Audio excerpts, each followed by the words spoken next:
For years, officers David Miller and Rock John did whatever they wanted. Every traffic stop was a trap. Every complaint disappeared. They ruled through fear, knowing no one could touch them, until they messed with the wrong man. A black man walking peacefully with his German shepherd through a quiet neighborhood. A man they assumed was powerless. Just another face they could intimidate. But when he didn't submit, when he dared to question their so-called authority, everything escalated. Harsh words became threats. Threats became violence. And when his loyal dog stepped forward to protect him, one of them reached for his gun. That was their fatal mistake. Because that man, Carter Miller, wasn't ordinary. He was one of the deadliest Army Green Berets ever trained. And now, with nothing left to lose, he's coming for them. The officers thought they understood power, thought their badges made them untouchable. But they have no idea what's coming. Justice will be swift, and it will be painful. Before we go any further, let me know in the comments where you're watching from. Hit that like button if you stand against injustice, and subscribe, because tomorrow's story is one you do not want to miss. The morning sun spilled golden light across the quiet neighborhood. Birds chirped lazily in the trees. Sprinklers hissed across manicured lawns, and the distant hum of lawnmowers filled the air. It was the kind of suburban peace people spend their whole lives chasing. Carter Miller walked slowly down the sidewalk, his German shepherd Shadow trotting proudly beside him. The leash hung loose, not because Shadow needed control, but because he was disciplined, trained, loyal. Carter's hand rested lightly on the strap as he breathed in the calm. The smell of freshly cut grass, the faint whiff of barbecues warming up in backyards, the distant laughter of children pedaling their bikes. For Carter, these walks weren't just about exercise. They were a routine, a meditation, a reminder that even a man who had walked through war, through deserts, through fire, could still find peace in the simple act of walking his dog on a sunny day. But peace is fragile, because just as Carter rounded the corner onto Maplewood Drive, the sound shattered. Whoop, whoop. Red and blue lights flared behind him, reflecting off every car window. 2 police cruisers swung sharply onto the street, engines growling like predators closing in on prey. Shadow barked once, ears pricked, his body stiffening. Carter slowed his pace, his jaw tightening ever so slightly. The door slammed. Out stepped officers David Miller and Rock John. Both men carried themselves with a swagger of untouchable power, the kind that comes from years of unchecked authority. David Miller adjusted his belt, sneering. Rock John spat into the gutter, cracking his knuckles. "Hey!" David barked, voice sharp, meant to cut through the air. "What are you doing in this neighborhood?" Carter turned slowly, his gaze calm, steady. "Walking my dog." Rock laughed, a cruel, mocking sound. "Your dog? In this neighborhood?" The words hung heavy. Not just a question, not just suspicion, a warning. The neighbors peeked through blinds. Curtains shifted. Doors cracked open just enough to watch. Everyone knew these officers. Everyone knew their reputation.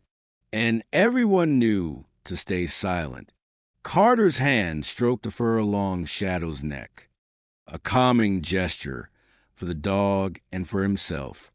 "I live here," he said simply. But the officers weren't interested in the truth.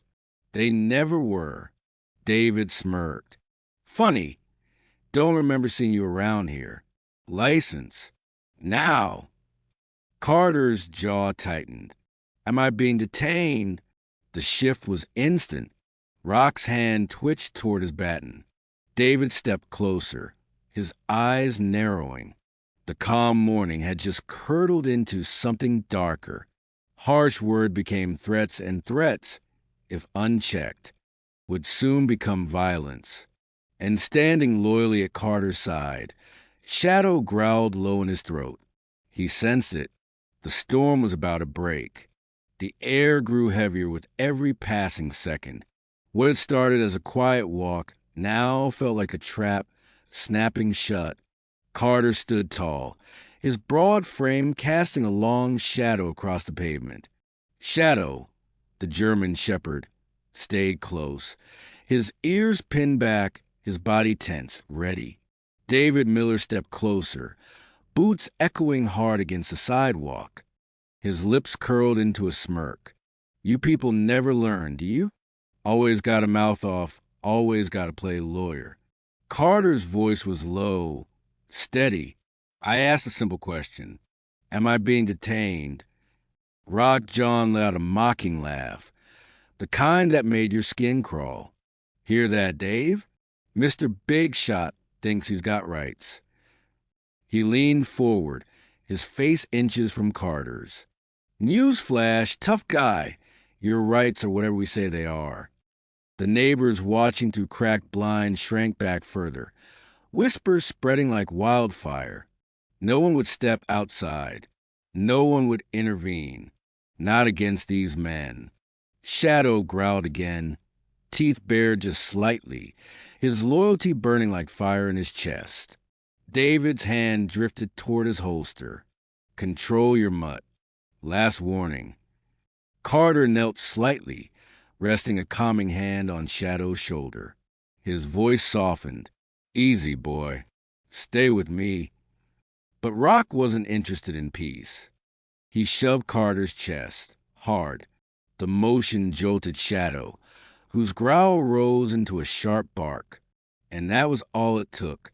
David's hand snapped down. His weapon cleared leather in a flash. The gun rose, fast, deliberate, aimed not at Carter, but at the dog. No! Carter roared. Bang! The shot echoed like thunder through the neighborhood. Shadow yelped, a piercing, heart-wrenching sound, before collapsing at Carter's feet. The world froze. Carter's eyes widened in disbelief. His chest heaved once, twice. His hands trembled as they hovered over his loyal companion.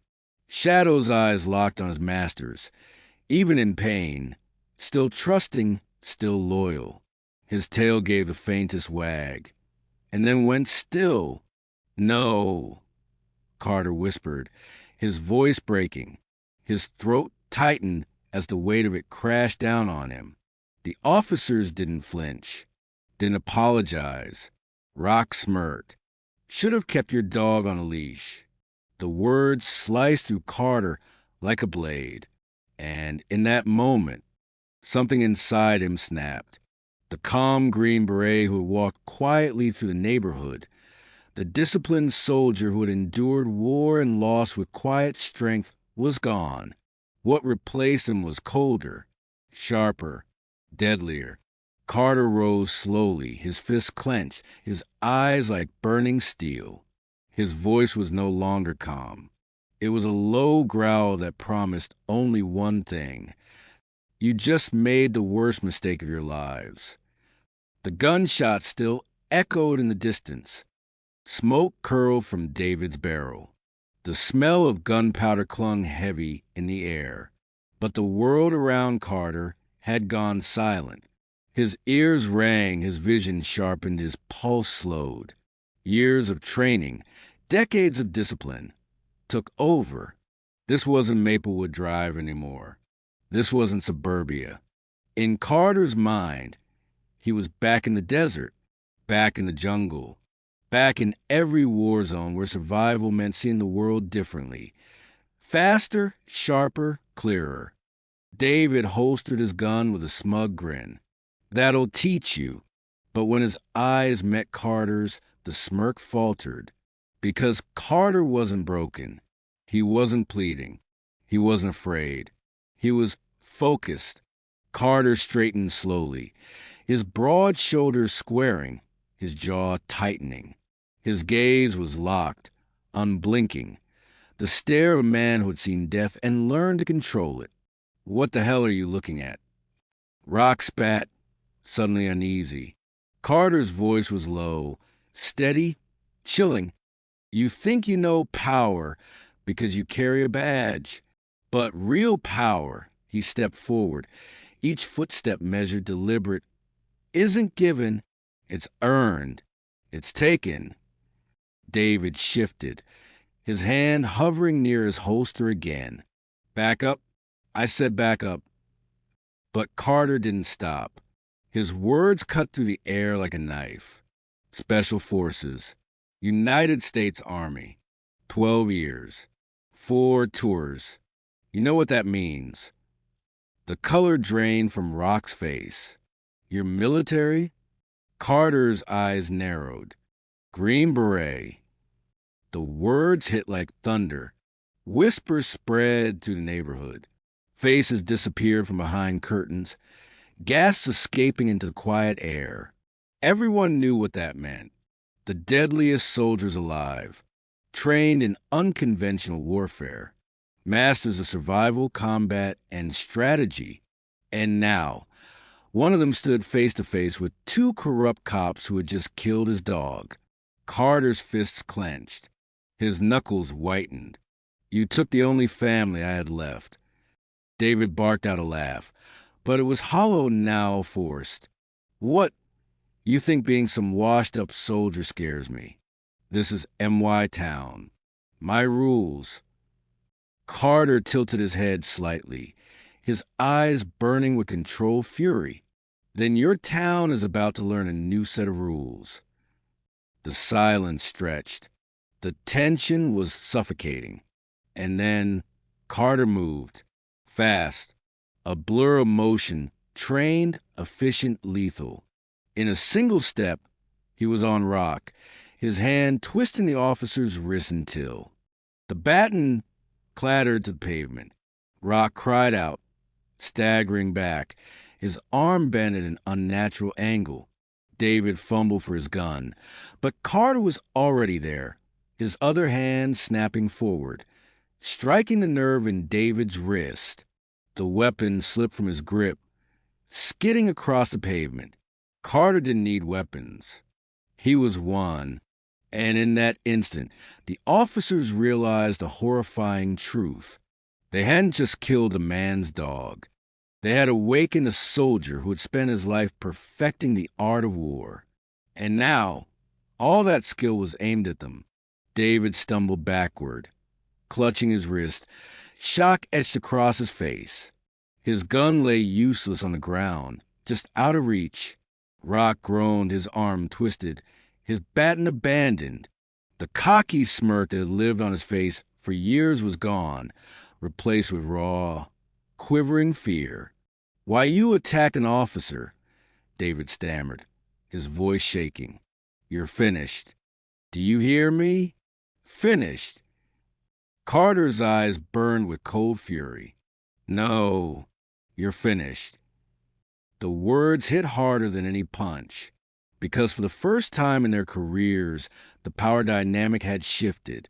Carter stepped forward, his boots grinding against the pavement. Every move was deliberate, a predator circling his prey. "You think that badge makes you untouchable?" His voice cut through the night air. "That people will stay silent forever? That you can intimidate, abuse, destroy lives without consequence?" He leaned in, his face inches from David's. "You're about to find out what consequence feels like." David's breath quickened.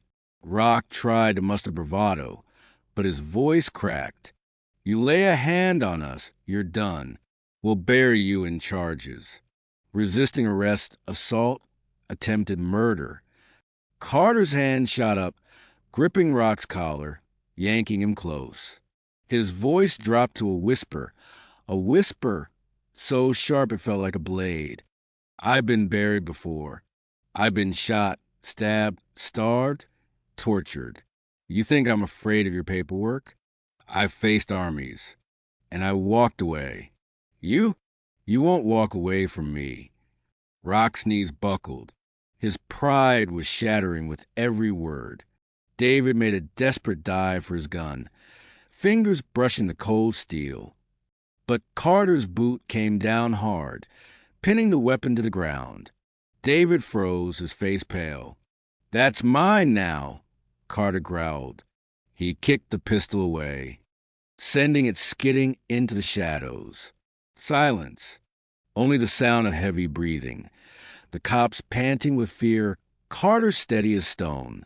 Then Carter did something that made their blood run cold. He stepped back, just a few feet, just enough to give them space. And then he gestured with his hand. "Run." David blinked. "W is what?" Carter's eyes narrowed, his voice deadly calm. "Run. You like hunting innocent men? Harassing women? Beating people down because you think no one can touch you?" His jaw clenched. "Now you get to know what it feels like." For a long, tense second, no one moved.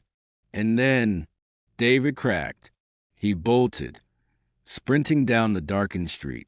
Rock scrambled after him, stumbling, nearly falling as he tried to keep up.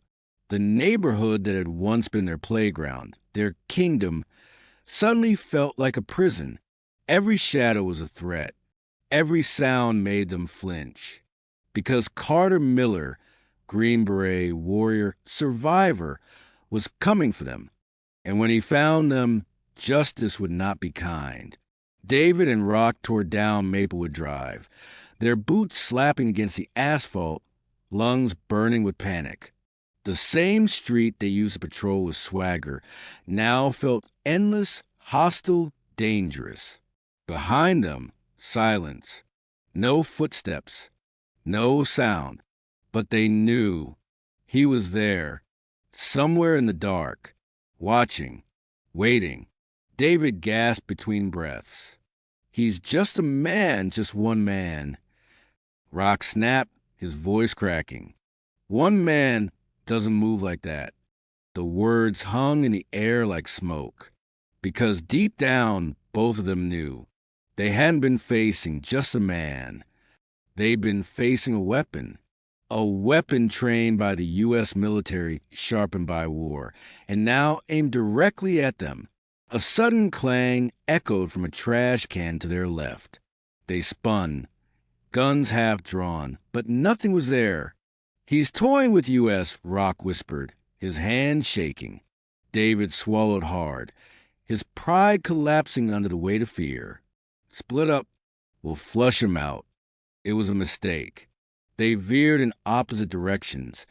David down an alley, Rock across a dimly lit park. The streetlights flickered weakly, throwing long shadows across the cracked pavement.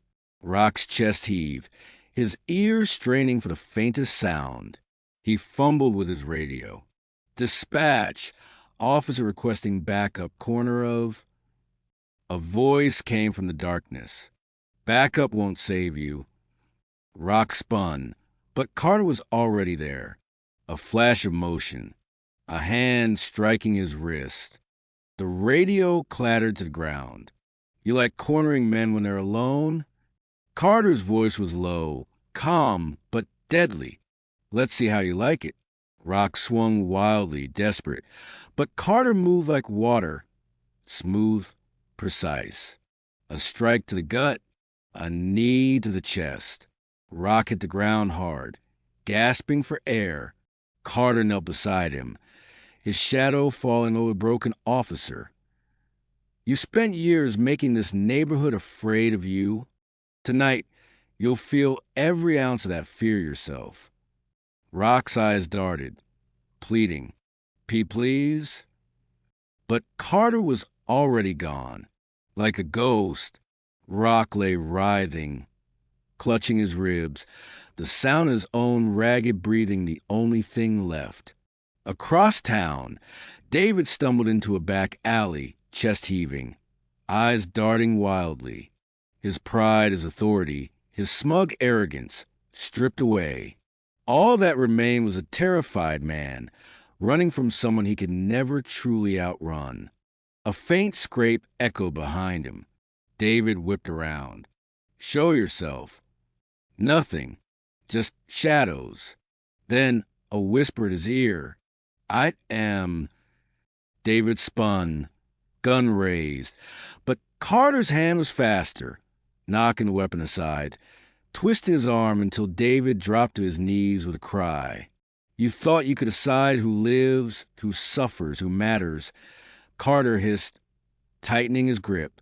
But tonight, you answered to me. David's eyes widened, his breath shallow. For the first time in his career, he wasn't the predator. He was the prey. And Carter Miller, the soldier, the survivor, the man they thought they could break, was about to deliver the justice they had escaped for far too long. David knelt in the filth of the alley, his breath coming in sharp, ragged gasps. His expensive watch glinted under the dim streetlight, but it meant nothing now. His badge, his gun, his authority, worthless. Because standing over him was a man who had already survived worse than anything David could imagine. Carter's voice was low, deliberate, every word striking like a hammer. Do you remember their faces? The men you dragged into back alleys, the women you shoved against walls, the kids you threw to the ground. David's mouth trembled. I was just doing my job. Your job. Carter's roar thundered through the alley. Your job was to protect. Instead, you terrorized. You thought that uniform made you a god, but it only made you a coward with a badge. David shook his head violently, sweat dripping into his eyes. Please, please, I've got a family. Carter's gaze hardened. So did they. The words cut deep. David's excuses died in his throat. His trembling body sagged under the weight of truth. Across the park, Rock dragged himself along the grass, his ribs aching, his pride shattered. He looked up and froze. Carter was there too, silent, towering, unstoppable. Both of you, Carter said, his eyes burning. You've lived years without consequences, but tonight they catch up. The two officers exchanged a desperate look. Their power was gone. Their weapons were gone. Their arrogance gone. W, what are you going to do? Rock croaked. His voice was pitiful, stripped of every ounce of authority. Carter stepped closer, the air thick with his presence. What you fear most. I'm going to expose you, strip away the lies, make sure this neighborhood, this city, this country knows who you really are. David's head shook violently. No, you can't. But Carter was already pulling something from his jacket. Not a weapon, not a blade, a phone. He held it up, the red recording light glowing in the dark. Every word, every grovel, every pathetic plea captured. The world will hear your voices, Carter growled. The world will see you beg. And when I'm finished, that badge won't protect you. That uniform won't shield you. You'll be stripped bare, and the justice you denied others will finally come for you. David collapsed, sobbing. Rock buried his face in the dirt. And Carter Miller, steady, unshaken, relentless, turned his back and walked away. Because true justice wasn't about blood. It was about truth. And the truth had already won. The video spread like wildfire. By dawn, millions had already seen it. Two officers once feared, now trembling in the shadows of their own corruption. Their voices cracked with fear, their arrogance shattered, their excuses laid bare. The city woke to headlines screaming across every screen. Cops exposed. Racist officers begged for mercy in viral video. Protests erupted outside the station by noon. Not chaotic, but powerful. Crowds chanted Carter's name, holding signs painted with the faces of those the officers had tormented. David and Rock, they were finished. suspended, investigated, their badges stripped from them in front of cameras. The empire of fear they had built collapsed in a single night, all because one man had stood unshaken. But Carter Miller didn't stand in the crowd. He didn't want fame. He didn't want revenge. He walked through the neighborhood quietly, past the children who now laughed freely where fear once lingered, past the families who nodded with gratitude, past the very corners where injustice used to thrive. He paused at the mural painted on the wall, a mural of names, faces, and memories of those lost brutality. His hand brushed the cool surface as he whispered softly, "This was for you."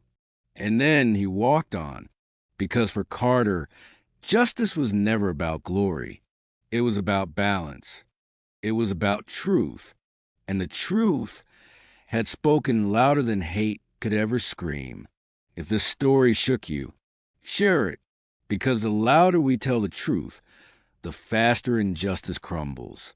Hit that like button if you stand against hate, and subscribe to join a community that will never stop fighting for equality.